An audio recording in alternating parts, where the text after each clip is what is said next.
এই হাজারো দ্বীপের মাঝে কোরাল নামের একটি নির্জন দ্বীপ ছিল, যেখানে সচরাচর কোনো মানুষ যাতায়াত করে না। এর একমাত্র কারণ হলো এখানে লুকিয়ে থাকা এক ভয়ঙ্কর রহস্য। অনেকে মনে করে আজ পর্যন্ত যারা এই দ্বীপে যাওয়ার চেষ্টা করেছিল তারা আর এখান থেকে ফিরে আসতে পারেনি। আর আমাদের আজকের ভিডিও ঠিক এমন একটি সত্য কাহিনীকে কেন্দ্র করে, যেখানে একটি কাপল তাদের হানিমুন করার জন্য এই মৃত্যু নগরীতে চলে আসে। এখানে আসার পর তাদের সাথে এমন কিছু হয়েছিল যা তারা কখনো কল্পনা করতে পারেনি। তাদের সাথে আসলে কি এমন হয়েছিল জানতে হলে আপনাকে আমাদের আজকের সম্পূর্ণ ভিডিও জুড়ে থাকতে হবে।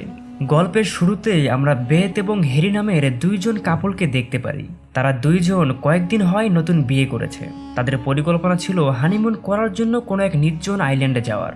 এজন্য আজ তারা শহর থেকে কয়েক কিলোমিটার দূরের একটি রিমোট আইল্যান্ডে যাচ্ছিল তাদের অবসর সময় কাটানোর জন্য।